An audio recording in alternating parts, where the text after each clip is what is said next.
ঠিক আছে, তুমি দেখো, চেষ্টা করে, না হলে হবে না। দেখো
So I welcome Ajay Sekher and others. Am I audible?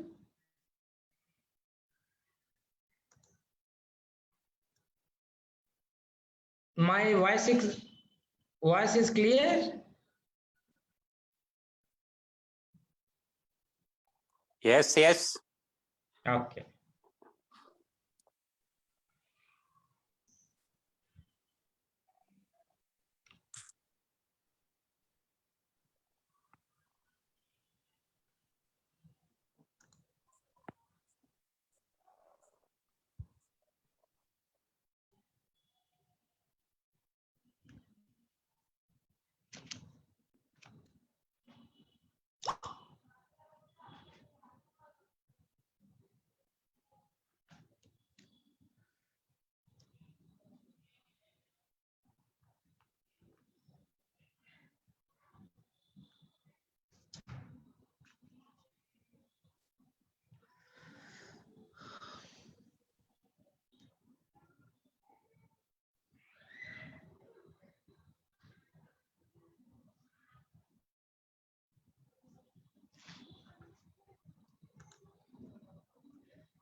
Ajay Sekharan, can you check your voice?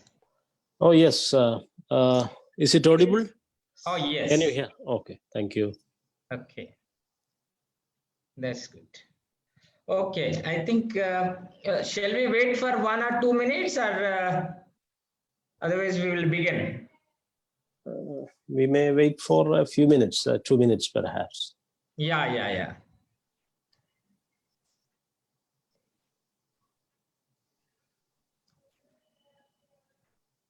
So we have audience from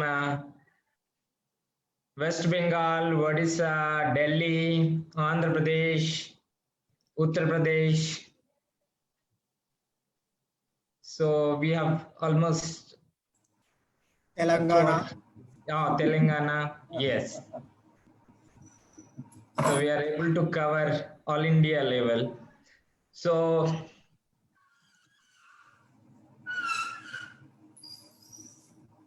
people are also watching on Facebook.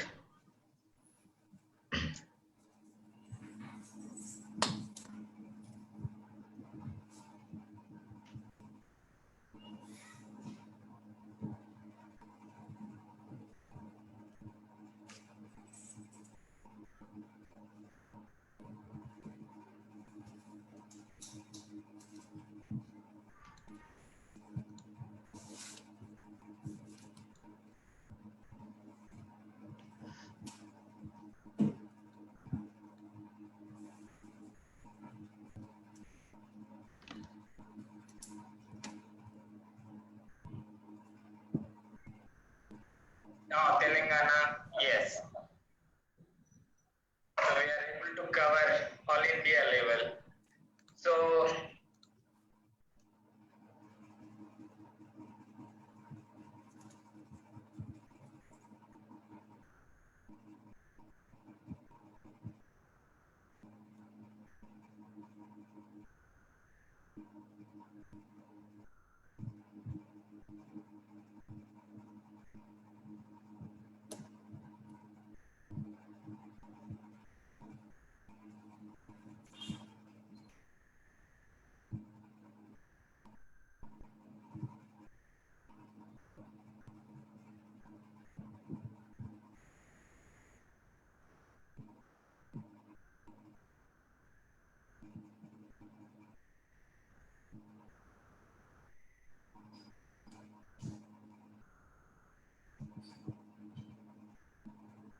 This is the lecture series that we planned on the anti-caste Shudra intellectual traditions.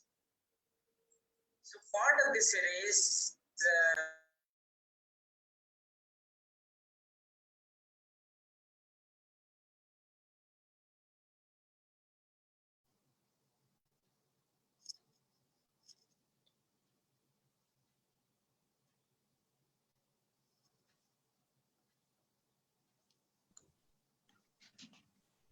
I think we will start. Hopefully people are joining. It's already 7:35.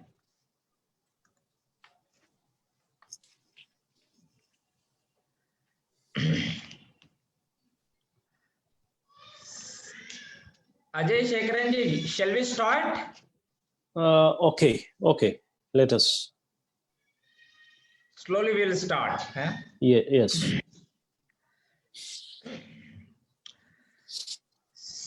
Good evening to everyone. On behalf of Satya Shodhak, I welcome you all for this today's talk on Ayyappan Sahodharan,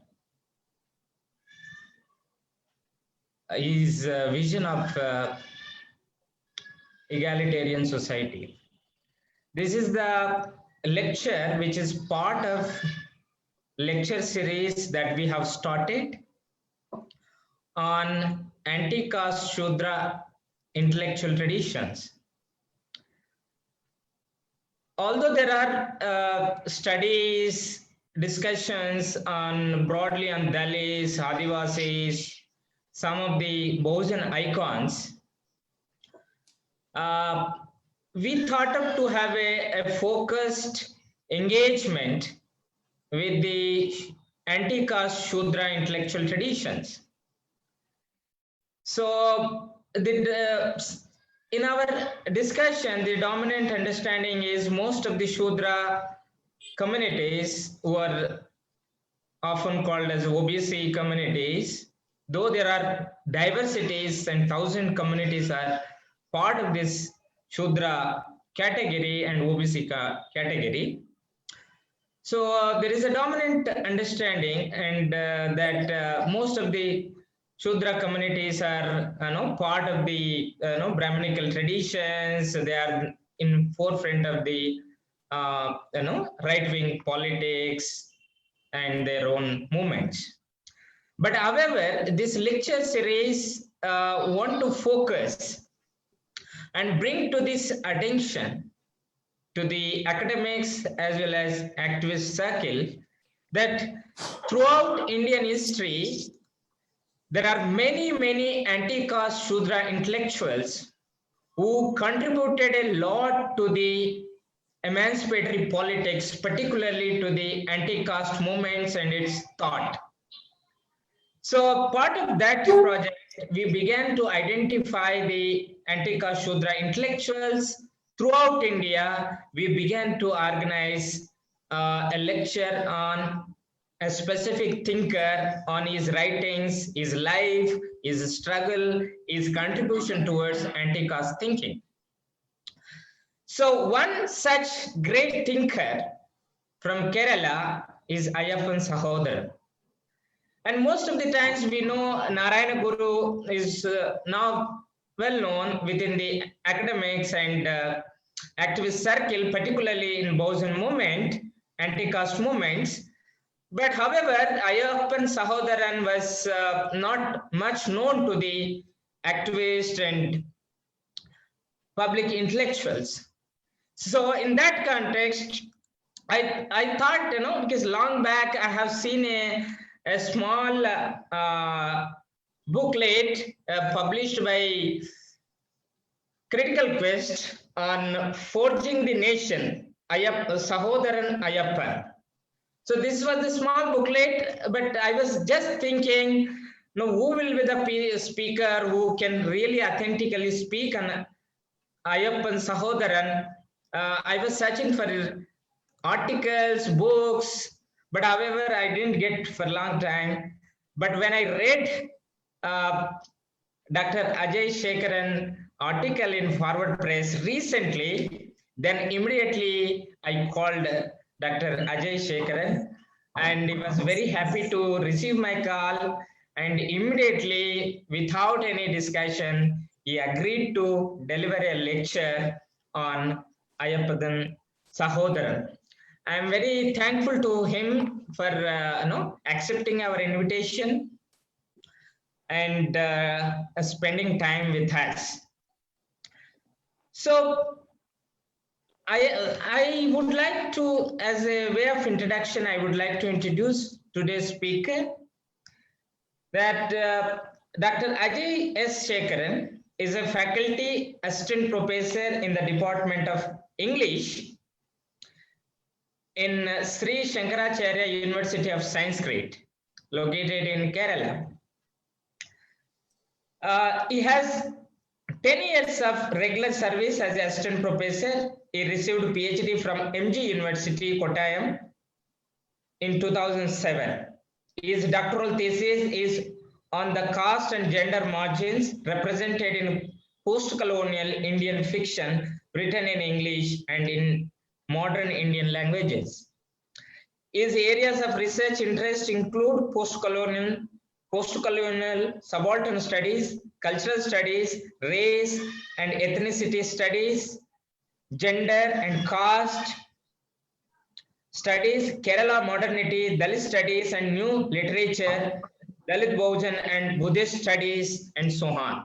So that shows his range of interest and his commitment towards the knowledge production. So he also published many articles, both in the popular magazines and in academic journals, like EW and other international academic journals. He also published a book representing the margin, caste and gender in Indian fiction, published by Kalpaj in 2007. He also published a book. I would like to show his book on Sahodharan Ayyappan. This is the book. So just I recently got, one day before I was going through this book, which is really very important text and resource for us to learn many things from this book. Hopefully you will also look into this book. So you can find it in Amazon. This book is really rare resource, both for the activists and academicians. So he is also part of many academic committees, both in the civil society and also in university level. He is a photographer, he is a curator, he is an artist. So you could see a very dynamic personality who is also a committed academician, also activist, who is committed to the producing the liberative knowledge and also liberative politics. I think if you Google in YouTube, I think you will find many videos where he was delivering many lectures on different platforms, particularly on the Bojan platforms, Dalit platforms, Adivasi platforms, progressive platforms. So it shows his commitment. You can also find many articles if you Google. So with this, I have, I think, 6 page actually is CV, but I may not read all that. So that shows his commitment. So given his commitment and rigorous work, particularly on Ayyappan Sahodharan, we thought he is the right person to deliver a lecture. So he will speak for 50 to 1 hour. I asked him to take liberty to take long time so that we will get the right perspective on Ayyappan Sahodharan. Then after that, we will have a question answers. Questions you can post directly to the speaker or you can message. Then we will end the, after question answers, we will end the lecture. So now I would like to invite Dr. Ajay Sekher. So please. Okay, thank you so much, Dr. Chandraiah, for the generous and very warm kind of welcome and introduction. I am really delighted and honored to be part of this brotherhood, this fraternity platform that is Satya Shodhak. It is truly a Satya Shodhak society.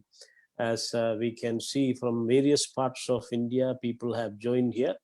And I salute all of you, each one of you, and good evening, and my best regards to each one of you for joining this this cultural emergency, which is a very important critical moment in the history of our country. We are passing through the most crucial and most important socio-political juncture in the history of India. The future of India is in question now, as we know, day by day, what all things are happening, what is happening to the democratic foundation of India, the constitution of India. So at least in these moments of crisis or series of crises, we have come together to discuss and enter into an ideological debate about the great Dalit Bahujan cultural base of India, the democratic foundation of India. It is there in the Bahujan traditions, the Dalit Bahujan tradition, the vast majority of people in India. They are represented in that word of the Buddha. It is from the Buddha that we have taken the Bahujan denomination. So it was 2,600 years that the Buddha used his key term, the Bahujan, to refer to the people, the common people in particular, the people who are under various forms of subordination and various forms of multiple forms of imperialisms. So the welfare and the good, the greater common good of the people, that was the concern of the Buddha. And also that was the concern of Baba Sahib Ambedkar, who created the constitution for India. And it is, we must assume and we must reassert, we must recover that that collective good of the people when you talk about India as a whole. And when the constitution is in peril, we need to recover the real legacy of the constitution, the social justice foundation of the constitution, the social democracy paradigm of the constitution. So that is the importance of Sahodharan Ayyappan as well as. That is the importance of Kerala's modernity and Kerala's renaissance. As Dr. Chandraiah has rightly pointed out, it was Narayana Guru and his disciples like Sahodharan Ayyappan who actually pioneered the act of renaissance and the modernization of society towards the end of the 19th century and early 20th century. as you know, Guru began his very important critiques and public space assertions and subversive kind of cultural and spiritual interventions to mobilize the people in the bottom. Unlike North India, we have a slightly different kind of social stratification in Kerala, because in South India itself, we were having the long legacy of Buddhism for so long, at least from the time of Emperor Ashoka. South India and South Asia was turned into Buddhist kind of geographies. Cultural geographies were Buddhism and Jainism and other Shramana traditions like Ajivaka philosophy and all these things, and Islam and Christianity, all these things. The Jews, they came to Kerala. The Christians came the apostle came to South India. The Muslims and Arab traders, they were here even before the prophet, the Arabs and the people from Arabia. So Kerala and South India, we are having a very diverse and cosmopolitan kind of cultural tradition. And we were resisting the Varnashrama Dharma project of Vedic Brahmanism till the early Middle Ages, at least till the 8th century. Kerala and South India, we were resisting this Varnashrama Dharma project, and we were predominantly Buddhist till the 8th century. But unfortunately, because of the divide and rule policy of the internal imperialism of Varna and caste, the caste system or the Varna system, the Varnashrama Dharma was somehow established through cheat and violence in Kerala. That is the story that we remember when we talk about Onam, which is nothing but Shramanam or the Savana kind of tradition or the Buddhist kind of tradition. So in the myth of the Mahabali, which we have recently celebrated, I would also like to extend my warm regards of Onam, the Onam greetings to each one of you. Anyway, we also passed briefly the birthday of the Guru, who actually recovered the legacy of the people in 20th century. We also had the birthday of Sahodharan this month. 21st was his birthday. Mahatma Iyengali, the great Dalit leader of protest, his birthday was also recently celebrated. So Onam represents the spirit of rebellion and resistance of the people. The Bahujan culture of Kerala is actually remembered in or epitomized in the festival of Onam. Onam represents that egalitarian spirit, the spirit of democracy, the spirit of the ancient community, the ancient commune of Mahabali, where truth and justice were the leading principles of an egalitarian ruler.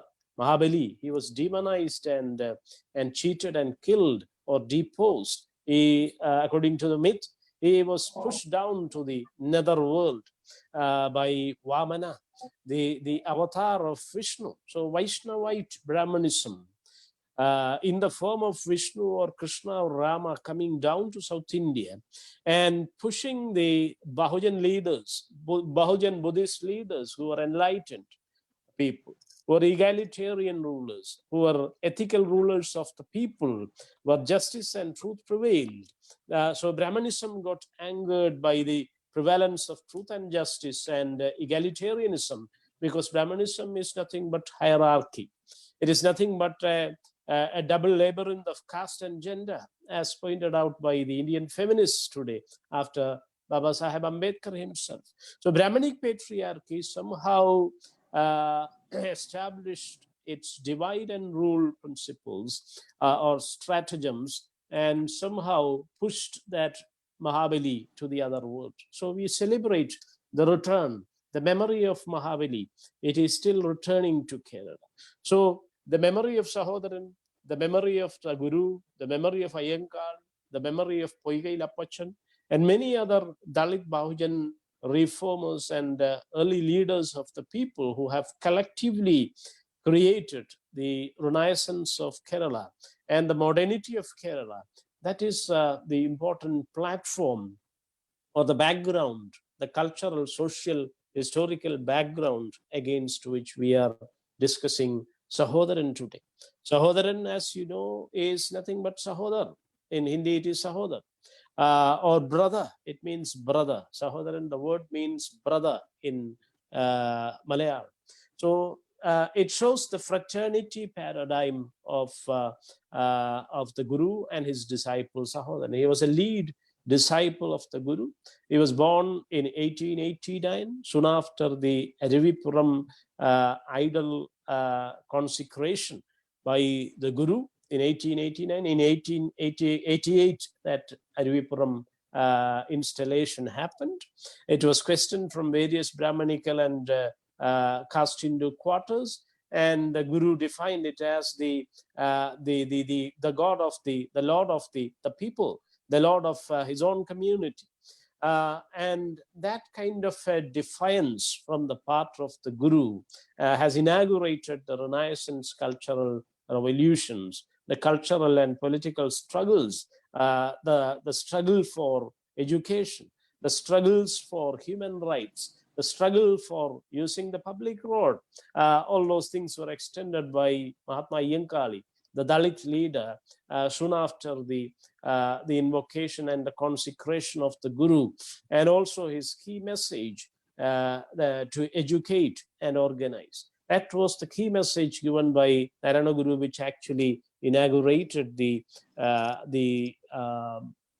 anti-caste struggles, the anti-varnashrama dharma, the anti-Brahmanical struggles of the people from the most downtrodden sections of the society in Kerala. So that is the peculiarity of Kerala Renaissance. It was initiated by the Avarna, not even by the Shudra, because the Brahman Shudra nexus was ruling in Kerala. There are regional variations, as I have mentioned earlier. So Brahmanism was established here by CE 8th century, between CE 8th century and 12th century, through a kind of nexus between the Brahman and the local elites who were co-opted or assimilated into the Varnashrama Dharma Chaturvarnya fold as the last Varna, the Padaja or the Shudra. So the Shudras traditionally in Kerala, they have aligned with Brahmanism and they have worked as the agents of Brahmanism. It was a nocturnal alliance as well, something called the Sambandham and the Marimakatayam kind of nocturnal alliances through the creation of sexual colonies and mental colonies. Brahmanism has conquered the land. So the people who were left out, the vast majority of the working people, the Shramana people, the Buddhist Bahujans who never submitted to Brahmanism in Kerala, they are called the Avarna. So it came from the Renaissance, the force of Renaissance, the force of democratization, the forces of modernization in Kerala. The struggles began from the people at the bottom, especially from the Bahujans and the Dalits. And it began in South Kerala, in Nanjinad, in early 19th century. Even before the missionaries came, missionary intervention was so crucial in creating the atmosphere of modernity in South Kerala. Kerala was earlier, before 1956, it was divided into three parts. The northern part was ruled by the British directly under the Madras presidency, at least after the fall of Tipu Sultan with the treaty, the Srirangapattanam Treaty with Tipu Sultan. The British got the Malabar part of Madras presidency. It was part of the British rule directly under the Madras presidency of the British, the Malabar region, the northern region. And the central region is called Kochi, or the formerly princely state of Cochin. So the former princely state of Cochin and the southern princely state of Travancore, these were ruled by the Hindu rulers, the Hindu caste Hindu regimes, the so-called Kshatriya regime sanctioned by Brahmanism. So Manusmriti was the law book or the so-called constitution in South Kerala, South and Central Kerala, both in Travancore and Kochi. So people were denied justice. People were denied equality. People were denied education. So the Avarna, the SC, STs and OBCs of Kerala, they're all Avarnas. They are all outside the Varna system.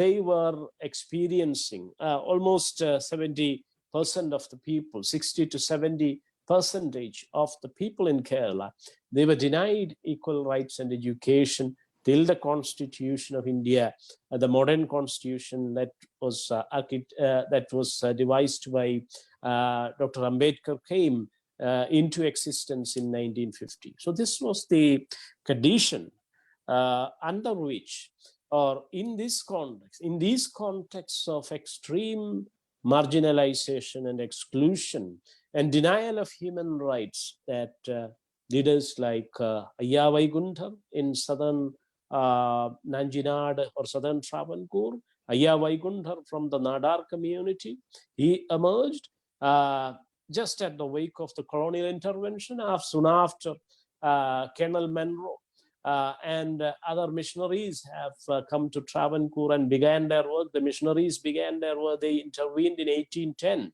early 19th century. So Ayya Vaikunthar initiated something called the Samatva Samaj, like your Satya Shodhak Samaj of Mahatma Phule. I'm truly honored and privileged to speak in the Satya Shodhak because it was founded by Mahatma Phule, the great social visionary and the so-called pioneer of the Indian social reform. Indian social renaissance was actually initiated by Phule in an unprecedented fashion in Western India, in Maharashtra in the 1840s, we know. Ayya Vaikunthar in southern Travancore, in Nanjinad, Ayya, the term that is there in Chandraiah or in Ayyappan, in Ayya Vaikunthar, everywhere you have the term Ayya in the whole of South India. Ayya represents nothing but the Arya Putto, or we call Ayyo Botto in Kerala even today. That is an exclamation. That is a kind of interjection and an exclamation, Ayyo, Ayyo Botto, Ayyo, and all. So Ayyan, or in Tamil also we have. It is an ancient Tamil word coming through the Dakini or Dakini variety of Pali.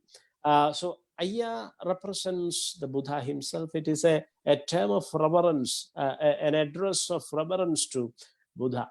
So Ayya Vaikunthar began it 1836. He began the Samatva Samaj, something like the Satya Shodhak Samaj, where equality was preached, where caste was breached, caste cleavages and caste stratification was cancelled, and he began his struggles in southern Travancore in 1830s.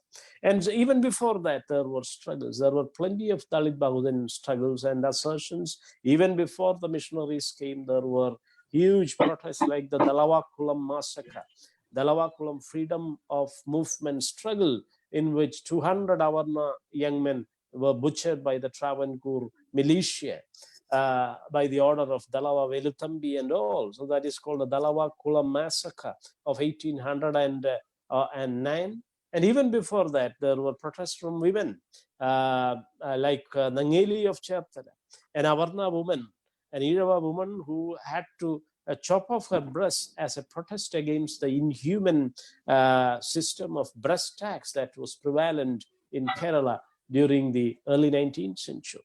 It was soon withdrawn during the reign of the missionaries like Colonel Monroe. When Colonel John Monroe, he became the resident and diwan of the minister of the British resident and minister of Travancore. He became the resident of Kochi also. He actually withdrew. He forced the queens, the regent queens of Travancore, to withdraw that inhuman breast tax system. So we have now, even in Hindi, we have animation films and short films made on Nangeli, the woman of breast. who sacrificed her life to end this inhuman system. So these kind of struggles, series of struggles have from the Avarna people, from the former Buddhist population in particular, they became Avarna because they never accepted the Varnashrama dharma of Brahmanism. They defied Brahmanism. They never submitted to the aristocratic rule of Brahmanism. That is why they were pushed away as untouchable. They were casted away as untouchable. So it came from the Avarna, especially the Irava sections, and also the Pulaya and the Paraya sections, the Dalit sections of Kerala. So that is the difference that you have.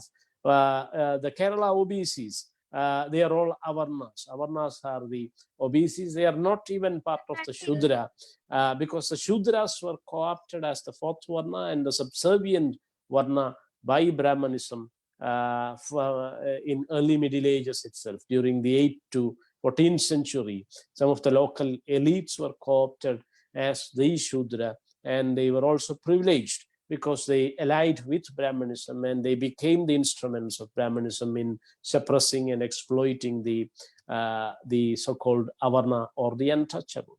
So that is the difference in the caste Varna system in Kerala. And Sahodharan, as I told you, he represents the modernity of Kerala. He is the chief architect of the modernity of Kerala and the cultural revolution that is described as Kerala Renaissance. So soon after, the initiatives taken by Narayana Guru in his idol consecrations and his plea for education and liberation and organization, and his systematic kind of preachings among the people, it was Sahodharan who actually practiced his theory of human bondage, his theory of organic oneness of all human beings, because the Guru, he wrote Jati Nirnayam and Jati Lakshanam about the oneness of the whole human beings all over the world. We are all human and we are all equal. If cowness or animalness is the caste of the animal or the cow, humanness or humanity at large could be the caste of the human. That was the proclamation. Manushyanam Manushyatvam Jati. That was the Sanskrit sloga through which he spoke. He prophesied about the oneness of being, the oneness of humanity, and the equality of all being. There is no difference at all, he said. So we are all human, and caste is something that is dividing us. So caste and varna you cannot fix, because the guna and karma are changing constantly. So how can you fix the varna and caste? In theoretical terms, in philosophical and theoretical and ethical terms, the Guru, he denied caste, and it was Sahodharan who practiced his denial of caste and his plea for the human bondage and solidarity. So that is why he, Sahodharan Ayyappan, Ayyappan was his real name, K. Ayyappan. He was born in Kochi, in a place called Cherai, by the sea. So he practiced that plea for inter-caste and inter-community kind of dialogue and merging of the human. And he broke the age-old taboo of interdining. Interdining was prohibited. So was intermarriage, we can assume, well assume. If interdining is, even touching was prohibited in Kerala. Even coming to contact, even coming to your visibility, even the visibility would pollute. That was the shadow would pollute, the smell would pollute, the touch would pollute. So everything was determined by the purity pollution riddles of Brahmanism in Kerala. So the former Buddhists, they were really ridiculed and humiliated, and they were constantly chased away from all public spaces and all forms of capital and all forms of culture and education, and not to say about public service or anything higher. So this was the inhuman condition that lasted till the Guru and Sahodharan. And Sahodharan was the first public intellectual and social activist to break that taboo on intercaste dining, eating together, feasting together, so that you can touch each other and you can have some food together, so that your fraternity is established. So he broke that taboo, and he was severely punished by the orthodoxies, not just by the caste Hindu Brahmanical groups, but also the orthodoxies, the conventional forces of his own community. He was from this community of the Avarna called Irava, or the community that is represented by the Guru and Sahodaran. So they were considered just above the Dalits. The Dalits were at the bottom. The SCSTs were at the bottoms. The Adivasis were in the forest. They were further outside the Varnashrama system. So though these people, the OBCs, were also outside the Varnashrama Dharma system, the Chaturvarnya system, they were also, there was further graded inequality or hierarchy within them. So within the Avarna, within the people who are excluded from the caste Hindu Chaturvarnya system, you have further divisions like the Patita and the fallen and the Nija, the most accursed. So the OBCs were the Patita Avarna, and the SCSTs, they were, SCs in particular, they were treated as the Nicha, the most accursed, abominable kind of, detestable kind of people. So there were further hierarchies and castes and subcastes, hundreds and hundreds of subcaste divisions within the caste of the Avarnas here. So this is the riddle created, the labyrinth that is created by the Varnashrama Dharma regime of thousands of years here in Kerala.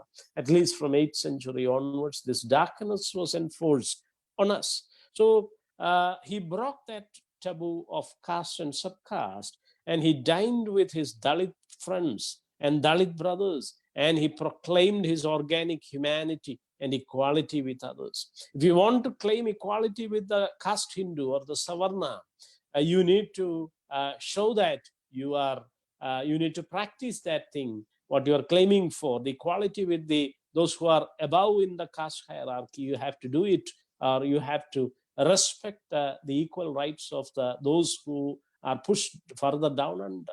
So that is how that is why he practiced the theory of the Guru, that the whole human is one. We are all equal human beings and we are all soul brethren. That is the statement of the Guru. Ellavarum Atma Sahodharan parayendadu idoorkuvil naam. If you think and act, if you think and speak, all are equal soul brethren. That is the statement of the Guru in his verses. So through compassionate verses, the Guru has created the atmosphere. Through his rational dialogues and theoretical writing and philosophic kind of verse and prose, the Guru has created the atmosphere for a social transformation.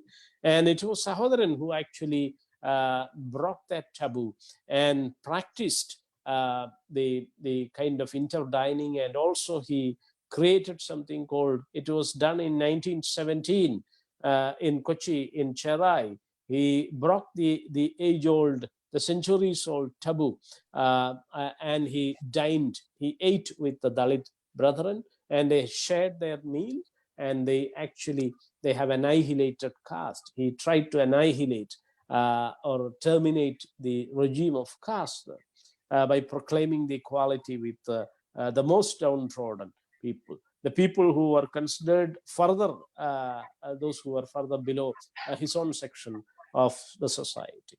So that was the revolt. That was the revolutionary beginning of Sahodaran. This is called the Cherai interdining of 1917.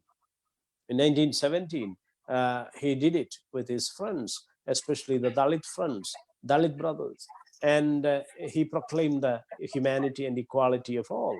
And also, from there on, he began his publication of his journal, and the journal was titled The Brother, or Sahodaran. In Malayalam, it is Sahodaran. So that is why it is called Sahodaran Journal, and that is how he got the name Sahodaran as well. That is why he's named after his journal, which is called Sahodaran, or the Brother. And as I told you, the orthodox sections of the society, they called him many names. They called him because he dined with the Dalits, especially the Dalits from the Pulaya community. He was abused as Pulayan Ayyappan. But he considered it as a great kind of honor, and he embraced it as a great title, and he was really uplifted with that. He considered it as a social title. He was later, when he became a minister and a statesman and all, even the British colonial administration, they have given him the title Rao Bahadur. Rao Bahadur, that title was assigned to by the British to Sahodharan later. But even he cherished this title, the Pulayan Ayyappan. That title was embraced and accepted with a lot of delight by Sahodharan, because it represented the most downward, the most humiliated people, the people at the bottom of that society, and he wanted to proclaim his oneness, his fraternity with the most downtrodden people. So that is how he is known as Pulayan Ayyappan, and also Sahodharan Ayyappan after his journal. And later he continued that struggle, and he continued the journal till the 1950s, from 1917 to 17 to 1950s. He continued. In 1968, he passed away. He was a great social activist. He was a poet. He was an editor. He got the names from Sahodharan from the journal itself. He was the editor of that journal. And he also founded the Yukthivadhi journal, along with the rationalist. Yukthivadhi means the rationalist. So they founded a group called the Yukthivadhi Sangha, or the rationalist group in Kerala in 1935. And they began that journal of the rationalist Sangha in 1929 onwards. They were running that journal, another journal. Like Sahodharan, they were having the Yukthivadhi, or the rationalist journal. From 1929 onwards, he was editing and publishing that journal also. It was printed from the Sahodharan press in Kochi, in Mattancheri. In the early few years, it was done solely by Sahodharan. So Yukthivadhi M.C. Joseph, you have M.R. Ramavarma Thampan, then C.V. Kunyaraman, Mitavadi Sri Krishnan, two other lead disciples of the Guru. Mitavadi was from Malabar, Advocate Mitavadi C. Krishnan, Advocate Krishnan, and also C.V. Kunyaraman, another great editor and writer and prose writer and a lead disciple of the Guru. They were the lead editors. So these people, these rationalists, they came together and run that journal, and the Yukthivadhi Sangam, or the rationalist organization, for so many decades in Kerala. Even today, there are offsprings and continuation of those rationalist sects in Kerala. So Sahodharan was the beginner, the pioneer of anti-caste movement. He was the pioneer of interdining. He was also the pioneer of the Sahodara Sangam. After the journal, he also initiated another sect or group for intermarriage also. He began with interdining, and he didn't stop there. Like Baba Sahib talking about interdining and intermarriage that can really create changes. The Guru also preached the same thing in early 20th century in Kerala. So they tried for many intercaste, interreligious kind of marriages. So that is why he founded the Sahodara Sangam and also the Misra Vivaha Sangam. Misra Vivaha Sangam means the Society for Intermarriage. That was also began by Sahodharan. And when he got into the Legislative Assembly as a representative of the people, as a member of the Legislative Assembly of Cochin, the Cochin Praja Mandalam, he also introduced many legal actions, many bills. He introduced the Civil Marriage Act, for example, that made possible the intermarriage legal. So in the 1930s itself, Sahodharan pioneered the legislation for creating a space for inter-caste and inter-religious marriage as a very legal kind of thing in Kerala. So that was done in the Cochin Legislative Assembly when he was a member. And later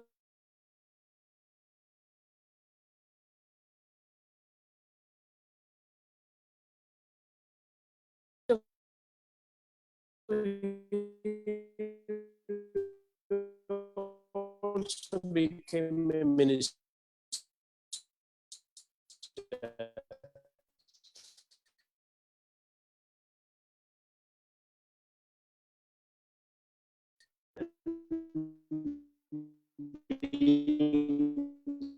Sir, your voice is not clear.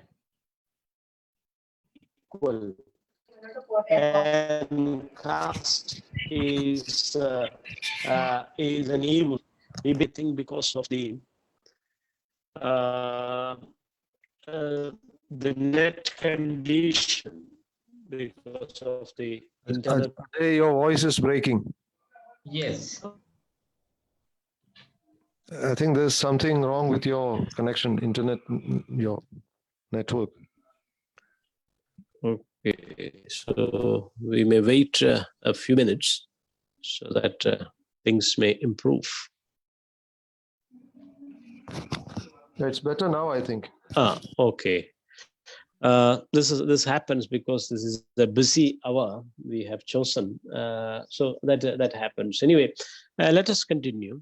So Sahodharan began the fraternity movement in Kerala. He began the rationalist movement in Kerala. He began the human rights movement in Kerala in 1945. He pioneered something called the Declaration of Human Rights. The human rights of Bahujan, it was not accepted by the state till then. This happened even before the Human Rights Declaration of the United Nations, the UN. UN Human Rights Declaration, it was in 1948. But just 3 years before that, Sahodharan began something called the Human Rights Declaration in Kerala. He asserted the human rights of the Dalit Bahujan, the Avarna in particular, and he proclaimed humanity and human rights. We are all human. We are all equal. So therefore, we need this kind of rights. We have certain fundamental rights. We have, this is, you can imagine this happened even before Ambedkar's constitution came into existence, that we know. So in 1945, it began in 1944, they have drafted it. And in the 1945 meeting in Ernakulam, in Cochin, they have made this historic human rights declaration. So they have stated something as the freedom of religion and the freedom of movement, the freedom of education, all these things, these were seen as fundamental rights. And also they have listed something called the cultural rights, the political rights, social rights, political rights, economic rights, cultural rights, educational rights, and the fundamental rights, of course. So these things, so he began the human rights movement in Kerala, even before the United Nations Declaration of Human Rights in 1948. It was Sahodharan who began and pioneered this declaration in Kerala in 1945 itself in the Kochi meeting. Then also he was a very ardent social worker, and he organized his own community, and he was for the greater human community. He was not just for his own community. As I told you from the beginning itself, he broke the conventional forces and the taboos in his own community, and he proclaimed his oneness with the Dalit Bahujan brothers. And here he was for a greater community. All the human beings must come together beyond caste and religion and region and language and gender and everything.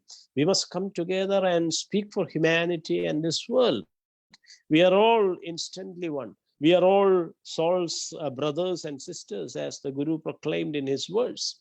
So he was practicing whatever the philosophy of the Guru was teaching us. He was practicing all these things, and he was socially able to manifest all these things through his lifelong struggles. So as a poet, as a prose writer, as an essayist, as a editor, as a pamphleteer, he published so many pamphlets about eradication of untouchability, about the caste Hindu system, about Gandhism in particular. So even before Baba Saheb, he was pioneering the critique of Gandhi here. We know about Ambedkar's works, like what the Congress and the Gandhi have done to the untouchable. Similar kind of criticism of Gandhism, similar kind of criticism of a dominant form of nationalism we can see in the writings of Sahodharan. He was a poet, as I told you.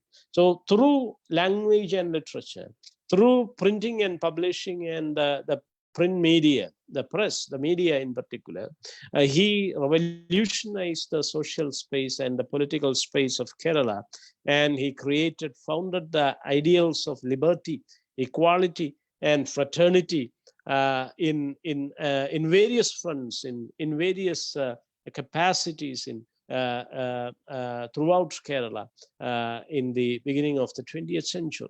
That has revolutionized Kerala. But unfortunately, all these things have come back. All these things are coming back today because of the policies of the state, because our constitution is continuously suspended, because the social justice paradigm, the social democracy paradigm of the constitution is lost or systematically undone by the forces of darkness, by the forces of Varnashrama Dharma.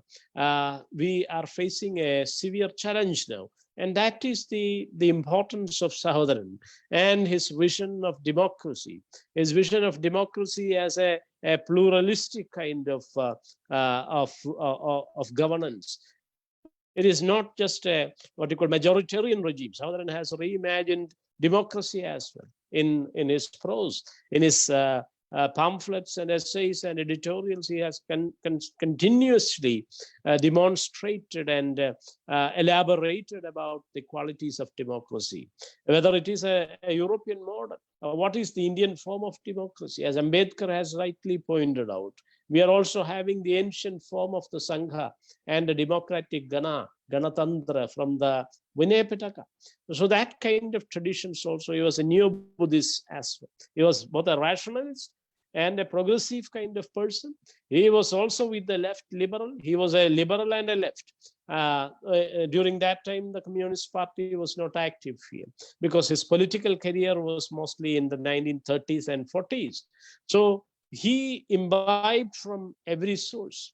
He imbibed from both the Marxist school and also the liberal school, and he was a pluralist like his guru. He was a real pluralist, and he advocated a kind of pluralism, a very liberal humanist kind of a tradition where you can be a socialist and also a progressive kind of person. And he was for the constitution.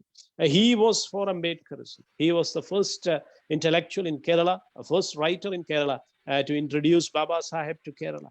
In the 1950s itself, when the constitution was getting drafted in the late 1940s itself, or at the beginning of 1950 itself, Sahodharan wrote a poem about the condition of India, the casteist condition of India, something called the Caste India. The title of the poem was Caste India, Jati Bharatam, Jati Bharat or Caste India. In that poem, he pays his tribute to Ambedkar, who has constitutionally altered the dictum of Manu, who has created a democratic kind of constitution for us. So in his poem, Jati Bharatam, he salutes Ambedkar. Ambedkar, your name would be chanted as a Sharana mantra of Buddhism. Later, by the future generations, the posterity will chant your name, that four-lettered word Ambedkar, Ambavadekar. Your name would be chanted by the posterity in India, by the youth of India, because you have created this democracy, this democratic notion of the Constitution, the social justice base of the Constitution. Unfortunately, that is in peril now. That is being continuously tampered with and dismantled, and India won't remain if you dismantle the Constitution step by step, day by day. So this is the great danger we are into. And this is the moment where we remember Sahodharan Ayyappan, who introduced in 1950, early 1950, he introduced Ambedkar and his philosophy of social democracy, his philosophy and praxis of constitutional republicanism to Kerala. So these things, very important things, are there to discuss, because perhaps I think because of the lack of time, because of these technical constraints, I would like to conclude by saying that Sahodharan Ayyappan, or Brother Ayyappan, Ayyappan is a synonym of the Buddha too. In the Mahayana Vajrayana tradition, Ayyappan is Avalokiteshvara Bodhisattva, who is enshrined in Shabarimala, which was the ancient Chavarimalai. In Tamil, it is called Chavarimalai, where you have the Chavariman, the Chavari deer, the Sambar deer, used to graze. So that is the place. But unfortunately, in the last 100 years, it was systematically Hinduized. It was systematically Hinduized, and it was ramified. It was slightly altered, Sanskritized as Shabarimalai, from Chavarimalai to Shabarimalai, and then they linked it to the Shabari of Ramayana, and normally it is linked to Rama. So it was ramified. And then recently, in 2018, there was a riot against the Supreme Court verdict for the allowing the entry of women, young women there. And the patriarchal forces, Brahmanical patriarchy, and unfortunately even the Shudra women, they went in protest against this Supreme Court verdict. The constitutional bench unanimously made a verdict for gender justice. And the Chief Minister of Kerala, he was trying to, Pinarayi Vijayan, Comrade Pinarayi Vijayan, he was trying to fulfill his constitutional duty of implementing that verdict of the constitutional bench of the Supreme Court. But unfortunately, the so-called educated caste Hindu women, and also some of the Shudra and even Chandala women, they went against it, and they abused the Chief Minister himself with a caste slur, and they have managed to prevent the implementation, the complete implementation of that verdict of the highest court in India, in the true spirit of gender justice. So this is the backlash that we have faced recently. This happened through Hinduization of the Shudra, and Hinduization of the Dalit Bahujan. Even the OBCs and SC/STs are also being co-opted as the Hindu, and they are turned against the minorities. And this is the kind of totalitarian, pseudo-majoritarian kind of jingoistic nationalism, cultural nationalism. This is the peril of cultural nationalism. So the importance of Ambedkarism and the critique of dominant form of Hindu form of nationalism, whether it is the soft Hindu or the hardcore Hindutva of the Sangh Parivar, whatever it is, the Hindu form of nationalism, the cultural form of nationalism must be contained. It must be contained as the deadly contagion, the deadly virus that we are fighting for.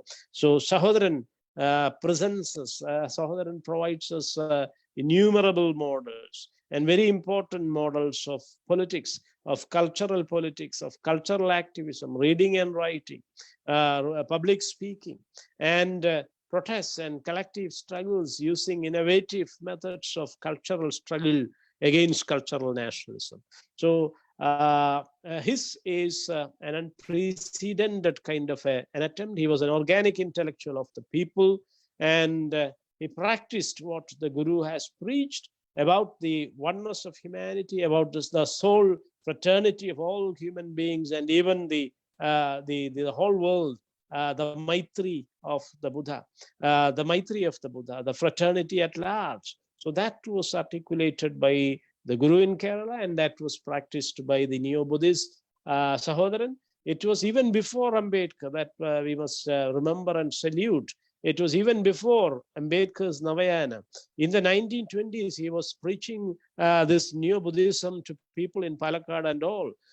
Recent research by Ike Chami and others, their books have revealed that Sahodharan and Swami Yukthivadhi and Swami Satyavradan and all, they were preaching Buddhism to the people in Palakkad as early as 1920. So even before, decades before Ambedkar, and just after Ayodhi Tasa Pandidar in Tamilagam, in Tamil Nadu, Sahodharan has initiated, Sahodharan Mitavadi, CV, and others, the disciples against the lead disciples of the Guru, they have initiated the Neo-Buddhist movement in Kerala. But unfortunately, these things have been hijacked again. The spirit of revolution and democracy have been hijacked again by the forces of cultural nationalism and Hindutva.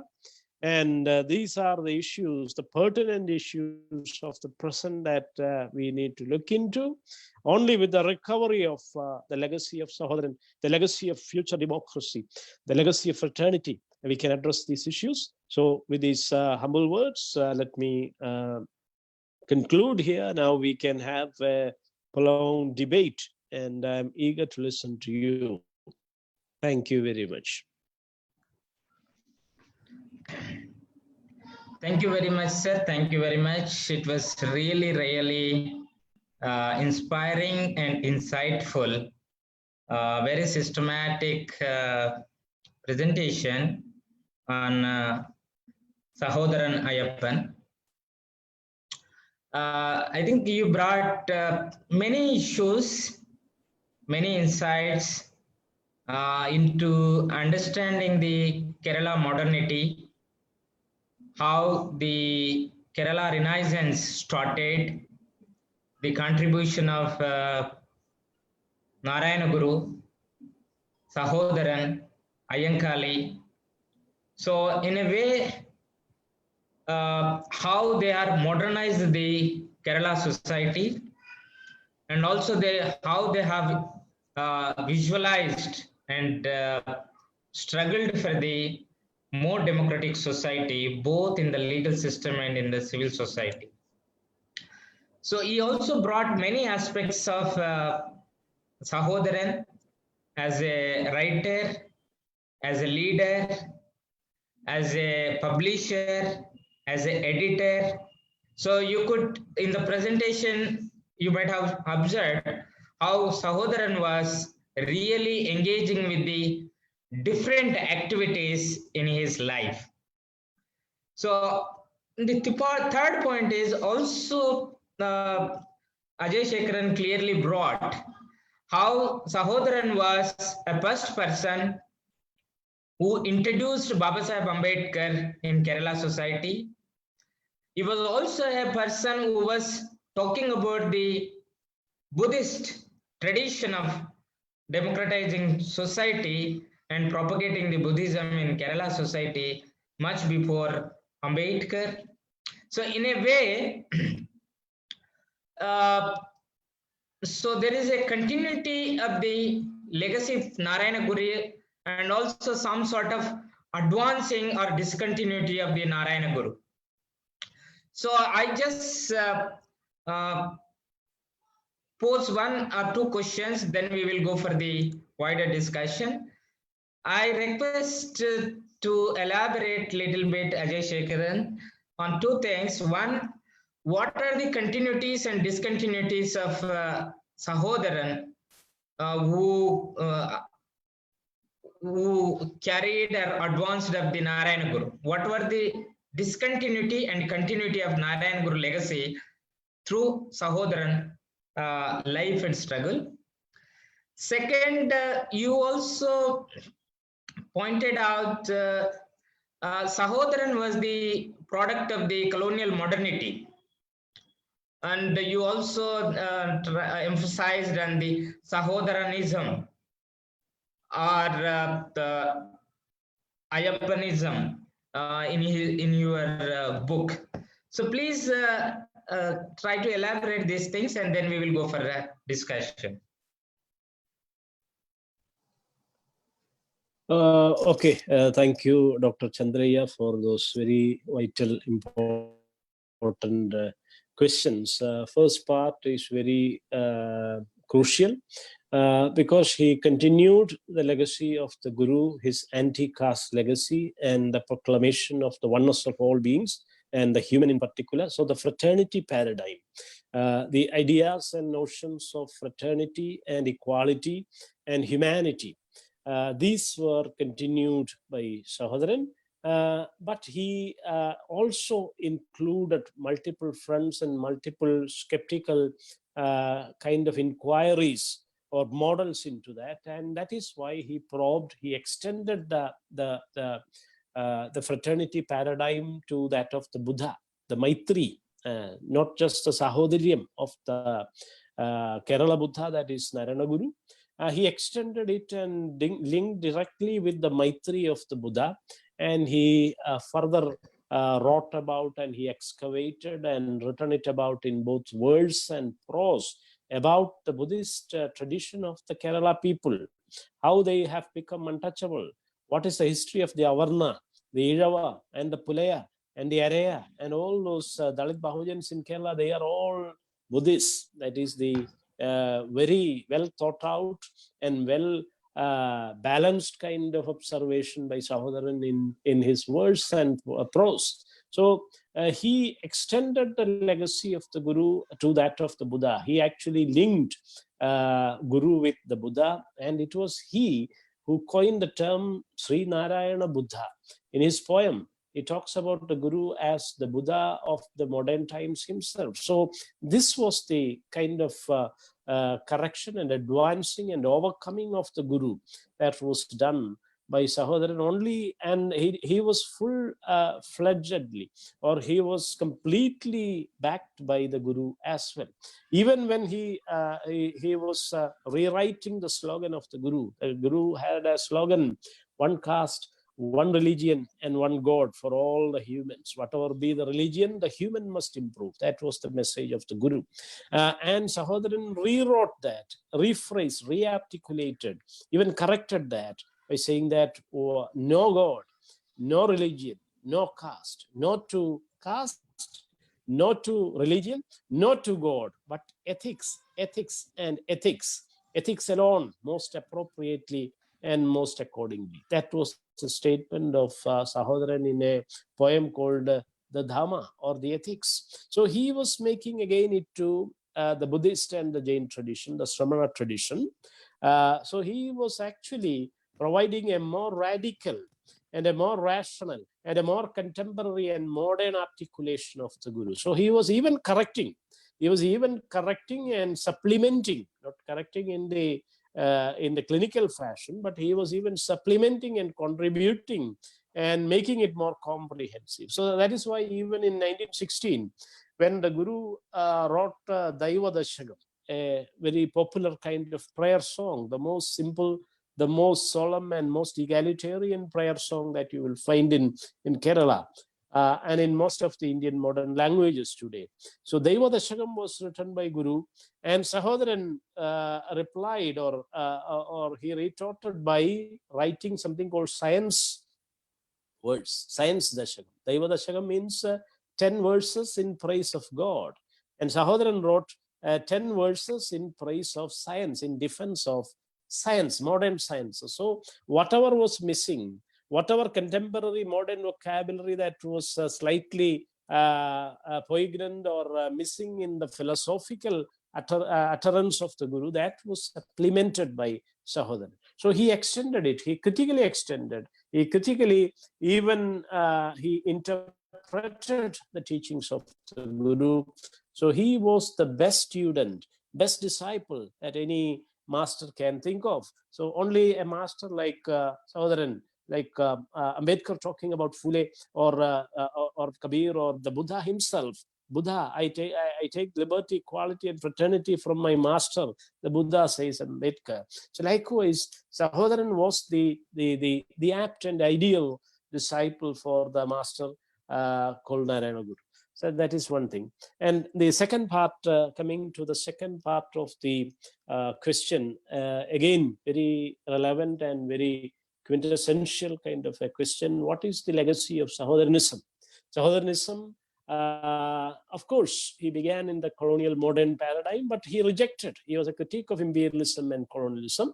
But at the same time, as Narayana Guru himself and Phule himself, they were all beneficiaries. Even Baba Sahib Ambedkar, they were beneficiaries of modernity and the English education paradigm. So that is the advantage that Sahodharan also got. Is Guru himself, he has shown mercy to resend him. His education was broken in between by the pre-university. It was somehow he couldn't complete his BA, his first degree.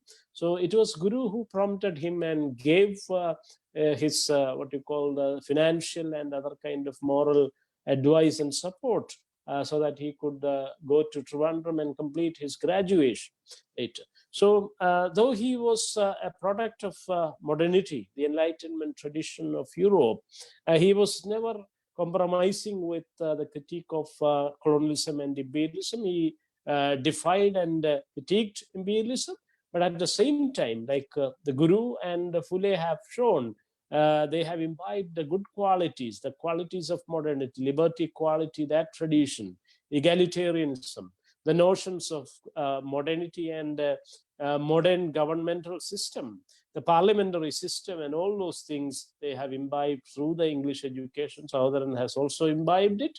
And in him, as in the case of Ambedkar, you could see a complete critical merging of the tradition of the Buddhist school of India and the Western Enlightenment tradition, the European tradition of democracy. So you will find that fair balance of the tradition of Europe, who are considered as the gurus, my own gurus, by Narayana Guru himself. In 1914, he had that statement. The British are and the Shudra. They were not to become a sage or something. It was not. He remembered Shambhuga, how Shambhuga was and why Shambhuga was killed by Ram, because he was a so-called Shudra. So he remembered the plight of that Shambhuga, like the humiliation that was experienced by Mahatma Phule in that Brahman wedding and in that Gurukula system that was denied to him, that is now being brought in as the NEP, the Gurukula system, the Pathashala system, and the Ashramashala for the Adivasis. These are the claims of the NEP 2020. So again, in these contexts of Chaturvarnya, what you call reinventing Chaturvarnya, or second coming of the Varnashrama, we need to remember these things. The fair balance between Western model of democracy and the Asian, the Buddhist school of Ganatantra, which is there in the Vinaya Pitaka of the Buddha. So he was that kind of a balance you will see. He was never a blind kind of adherent to the colonial modern paradigm. He was very much critical of imperialism, but he embraced the egalitarian paradigm of Europe and the Enlightenment philosophy. So you will find an egalitarianism, you will find fraternity, you will find equality, social justice at the core of Ayyappanism or Sahodaranism. It is something asserting your humanity, asserting your equality, and taking a position with the most downtrodden, so that you can claim the equality with those who are above you, those who are considered above. So there is nobody above and below. That is the egalitarianism. That is the spirit that he has taken from the American model also, that he borrows from Abraham Lincoln himself, the champion of democracy in America. There is nobody above and below. So that kind of an egalitarianism, a very enlightened cosmopolitan egalitarianism, which is again founded in the Buddhist tradition, the Maitri and the Muditva. and the prajna and the karuna kind of paradigm of the Buddha, that you will see there. And it's also, it is a pluralism in philosophical terms. It is pluralism. It is nothing right or left, but it is more a mediate, a kind of middle path, the golden middle path. Again, in the Buddhist tradition, you can understand the fair balance of Sahodharan, both as a liberal, as a socialist. He was a socialist, but he was also a liberal. He was a constitutionalist. He was a Buddhist. He was a rationalist. So that kind of multiplicity of praxis, that kind of plurality of philosophical positions and standpoints, you will see. So that is the tradition also, the changing dynamism, the Anityavada of the Buddha, the Anekavada of the Tirthankaras. These are the traditions that philosophically, these Anityavada and Anekavada. These are very strong foundations of the philosophy, both in Guru as well as in Sahodharan. We see this pluralism. It is not a kind of eclectical kind of swinging, but it is a pluralism that acknowledges the other. It is a pluralism that is ethical, a kind of intersubjective ethics. Whatever you do for yourself, it should also for the good of the other and the greater common good. So that kind of an ethical and egalitarian pluralistic legacy of fraternity, that is what we can assume or recognize as Sahodaranism or Ayyappanism, so to say. And it is having a very close relationship with Ambedkarism as well. Thank you. Thank you. Thank you very much, sir. I request participant to unmute yourself and pose a question.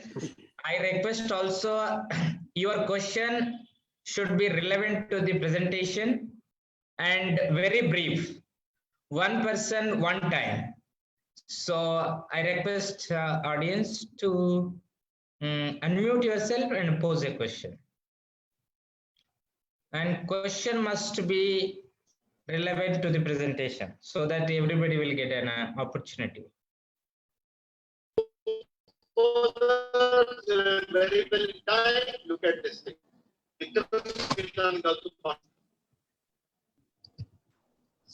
Hello. Yeah. Hello. Yes. Can I ask? Hello. Can I ask two questions? Yes. So you introduce yourself and ask a question. Myself, Bhalachandra from Odisha, a political and activist and a rationalist, and Okay. it was a very nice speech, and I want to ask two questions. One is, what was the basic difference between the struggle of Iyengarli and Ayyappan? Though both of them contributed a lot in the anti-caste movement of Kerala, but what was the difference in their struggles? And the second was, what is the impact of communist movement on the anti-caste movement of Kerala? Okay. Thank you.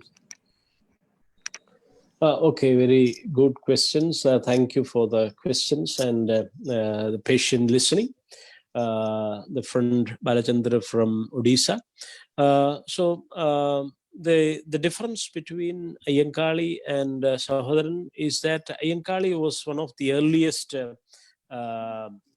strugglers again who came from the proper Dalit background, and he was not a kind of literate person, but he struggled hard to create a difference in Kerala. So his struggles were for the fundamental freedom of movement, the bullock cart struggles, the Villuvandi struggles, and also for the freedom of education, the educational rights of the Dalit kids. So these were the two important, and also for the kind of reform that must be done in Dalit community, within the Dalit women, the Kallumala struggle and all those things, abandoning the age-old humiliating dress codes and all those things. So he was into the primary stream, the basic fundamental right to life, right to movement, right to education, that kind of very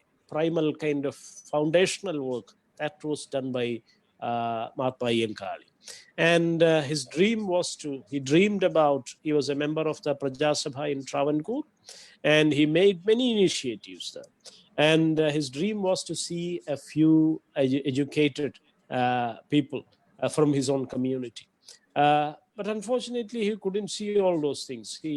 Though he has struggled hard, he belonged to the early generation, first generation Dalit strugglers who created the groundwork. He began it in a undeniable fashion. But Sahodharan represents the so-called slightly second generation of the Renaissance kind of strugglers. And they have adopted the opportunities of modernity, printing and publishing, journalism, media work, speeches, and also legislation. Legislation was also practiced well. So in Ayyappan, you find a more sophisticated, more cultural and democratic kind of activism. On the other hand, in Ayyankali, you will find the very early gut responses and the hard physical kind of struggle and labor of the early Dalit protesters and organic intellectuals. So this is the slight difference between them. And as far as the connection between the left movement in Kerala and the Dalit movement, basically the left came only after the 1940s. Only in the 1940s it has become a kind of force. And they are actually the beneficiaries. Whatever struggle that Ayyankali, Poigel and Narayana Guru and Sahodaran and others, all these plenty of numerous warriors are there from the Dalit Bahujan community. So it came from the Avarna section. It began with the Avarna, and only later Guru began his organization in 1903. He began the installation in 1888. Ayyangali began his Bolakat rights in 1890s when Pandit Ayodhidasar began his Shakya Buddhist Society in the Nilgiris in Tamil Nadu in the 1890s. So Ayyangali began in the 1890s. Ayyangali began in 1880s. Guru began. Ayya Vaigundar, he began in 1830s through Samatva Samaj, and he was brutally mutilated and persecuted by Swati Dhirunal, the ruler of Travancore, who was called as the Anantapuri Necha, also critiquing the British as the Veluta Necha, the white devil, and the Anantapuri devil. He called. So anyway, these early strugglers, they have begun. And whatever groundwork that was done, the social kind of transformation that was done by Ayyangali, Poigel Guru and Sahodaran, all these things actually the left became, when it came in 1940s, from the evolving in and through the nationalist movement of the Congress itself, they have benefited from all these things. And somehow they have continued also. The anti-caste struggles as laborer. They couldn't acknowledge the caste issue because of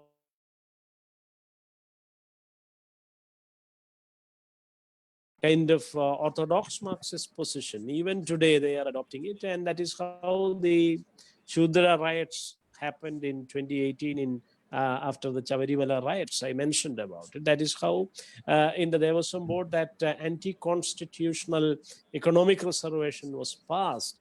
Unfortunately, through the left, the Brahmanical forces have suspended the Indian constitution and provided and challenged even Modi and Shah for doing it at center. Only 3 months later, Shah and Modi regime announced the economic reservation, which is absolutely against historical kind of reality, against statistics. It is an overrepresented. Already the caste Hindus are overrepresented in all walks of life, in all forms of education, in higher education, academia and media and public service in particular. So how can they have it on an economic thing which is not compatible with the social justice core of the constitution?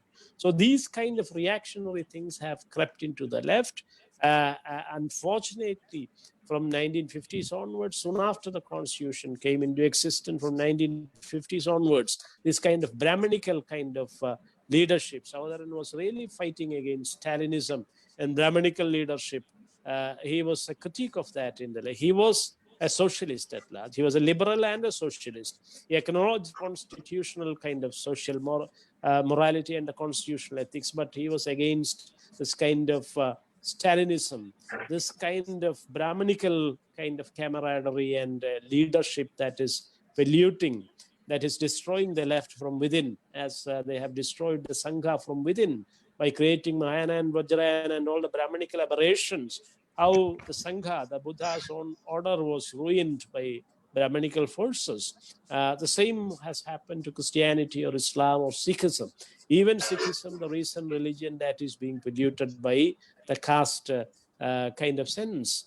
The casteist consciousness has crept into even Sikhism and all the, unfortunately, or the liberation theologies or the even ideologies, political ideologies like the left. So unfortunately, the Brahminical kind of logics of economic determinism, which is absolutely against the social justice paradigm and the issue of social representation of the constitution. There is no democracy without social representation, especially the participation and inclusion and social representation of the people who are denied justice and equality for thousands of years. That must be ensured by any modern civilized constitution. So this logic was unfortunately subverted by the Brahminical kind of streams and the Brahminical cliques, both through the left and right. That has resulted in the current crisis. So we must correct the people. Only the Dalit Bahujans can correct this if they come together. If the Dalit Bahujans and women and minorities and other progressive people and those who believe in the ethics of the constitution and in democracy, if democracy is social representation, if they can acknowledge that, they must come together and correct it. That is the opportunity ahead, I would say. Anyway, thank you very much for this pertinent political question. Thank you, sir. Anybody? Ajay, this is Josie. Can I ask a question?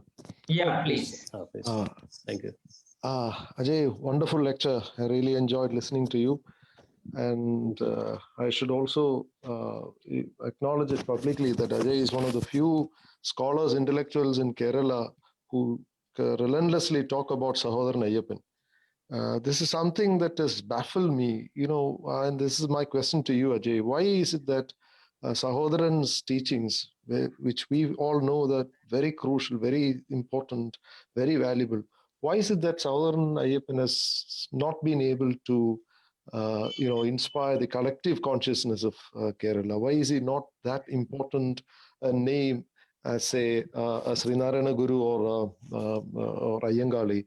I often face a situation whenever I take a class and when I refer to Sahodharan Ayyappan, the students have not even heard about this name. They do not, which is so shocking. And I have a feeling that it's perhaps because of his, championing of rational thinking or rationality. Nobody likes a rationalist, right? In Kerala, if you don't have that backing either of an organized religion or an organized communal structure or the party, you are left out. What is your take on this? Yes, Dr. Joshi, very important issue that you have, very contemporary and vital kind of link that you have provided. This is to be addressed because Sahodharan really, he wrote about the reality of Kerala. He wrote about Buddhism. That is why, that is the crucial link. And also rationalism. He adopted rationalism. He was more rational, but he also wrote poetry. But even in poetry, he was talking about the reality of Kerala, the real history, the real cultural history, the issues of how Brahmanism conquered. So when you address these realities, the people in power, the ruling elites, they cannot acknowledge it. That is how Sahodharan is very systematically erased from the collective unconscious of the people. And instead you have many celebrations of the Guru. Even Guru's rational thinking is being suppressed. So you can imagine the effect that is on Sahodharan. So even Guru's only some prayer songs and the Devadashakam and certain Stotragadis, the prayer songs that he wrote in his early educational stage in the Hindu kind of Hinduized Kalari system, in the Kodipallikudam Hinduized system, he wrote that Stotragadis and the early prayer songs and all. So only those things are being taught. Only those what you call pious and what you call very prayer-like songs of the Guru are being reproduced and taught and included in the syllabi, especially in the school and college sections. And nothing about his rational dialogue, nothing about his 1914 statement that the British are our gurus. If it was in the time of Rama, I would have met with the fate of Shambhuga, because the Hindus rule by the Smritis, he said. And these kind of remarks. And in 1916, he said, mine is also Buddhism.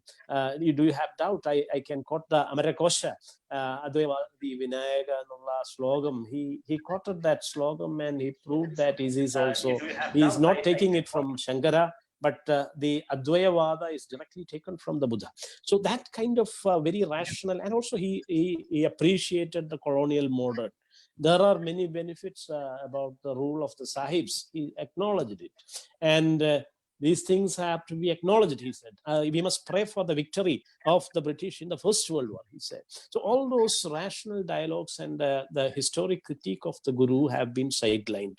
And only what you call the astic notion, some of his early prayer songs and stotra kritis are being included in the syllabus. The same is happening to Sahodharan.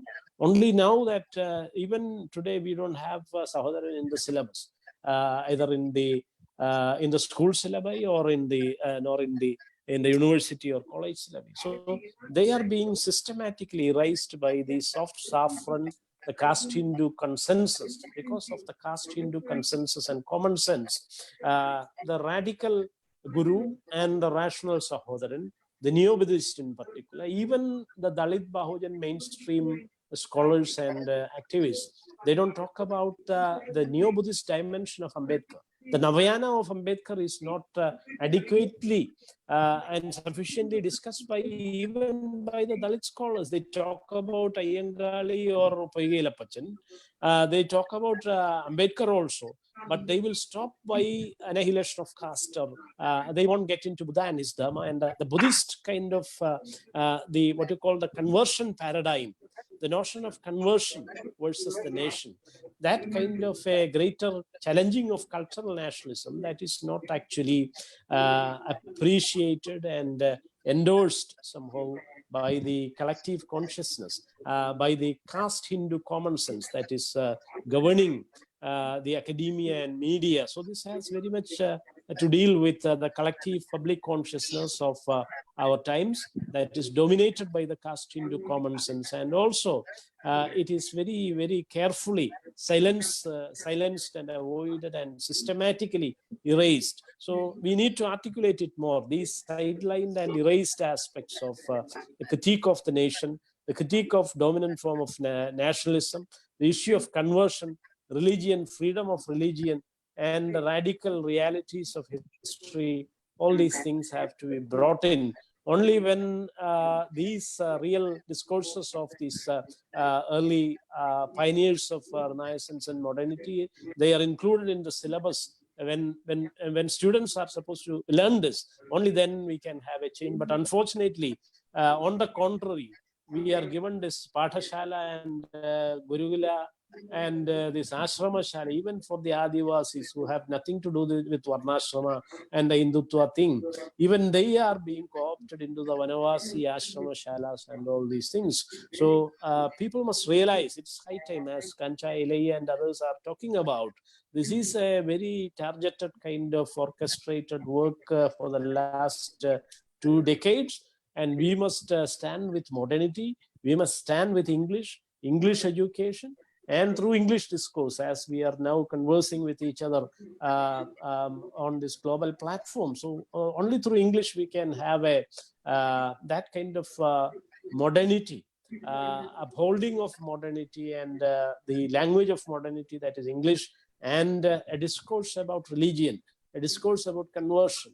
All these fundamental rights are also to be discussed, and Sahodharan must be brought more into pedagogy and syllabus. Then only there would be change. And even the radical guru is being left out of the syllabus. That should also be addressed. Anyway, thank you very much for that very interesting and enlightening issue. So thank you, Sid. Anybody? So please unmute yourself and pose your question.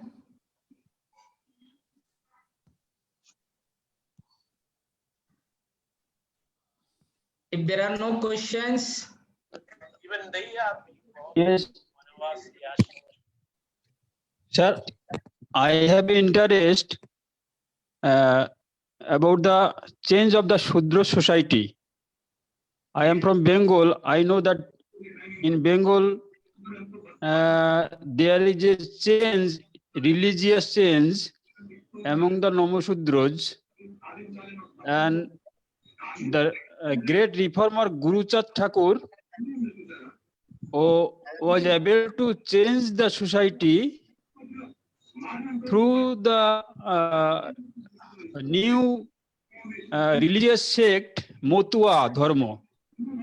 My question is to share that is there any change in Kerala Shudra society by Sahodharan, his ideology of religion, that no religion, no God, no caste.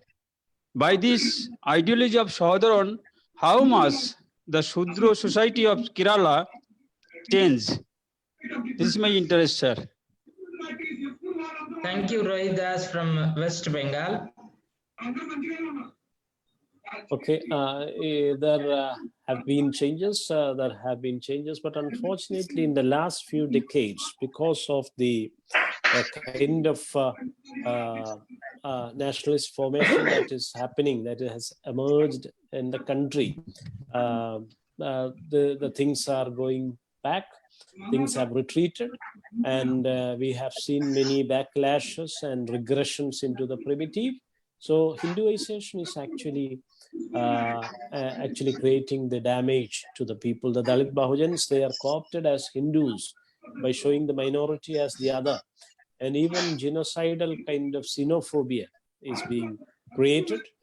Even in Kerala, it is happening. That is how we have seen these recent retreats into the primitive Middle Ages. So this is high time that we rearticulate, we reassert, and we teach and learn and speak more about the issues of modernity and real renaissance that is represented by Sahodaran and others.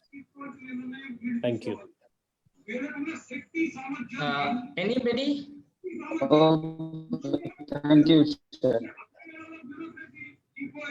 So if there are any questions, comments, please feel free to ask. Otherwise, we will close the session.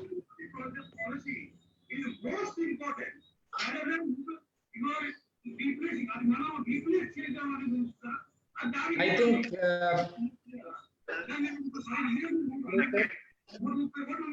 I think there are no questions, it seems. Once again, I thank Dr. Ajay Sekher for his very insightful and very spirited and committed lecture. I also believe, and I also hope that this lecture is one of the very best lecture which not only give a details. I think it gave a perspective to understand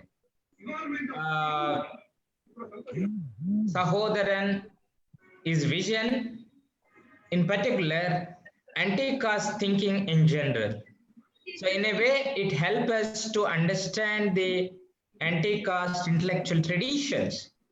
the way we have to understand, interpret, and analyze towards more democratic uh, uh, knowledge systems and towards more democratic society and democratic India. So with this note, I'm very thankful to the Ajay Sekher, and I'm also thankful to the all the participants who have joined the Zoom meeting as well. Also, there are many people who are watching on Facebook from different places throughout globe.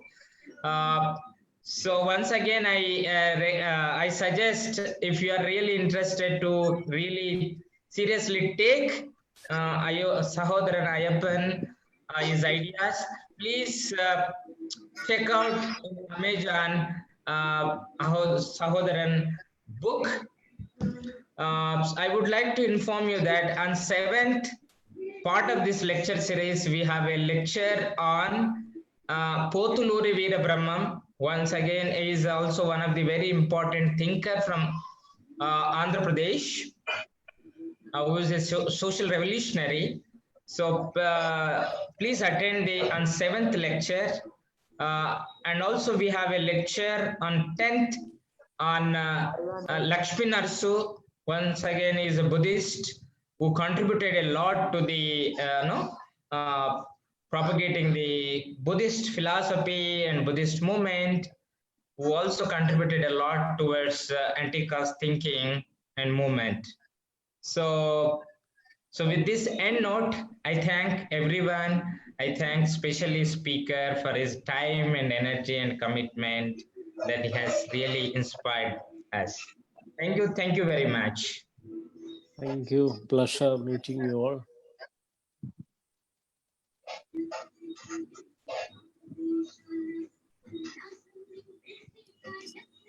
So I'm ending this meeting. So Jai Bhim to everyone. Jai Bhim.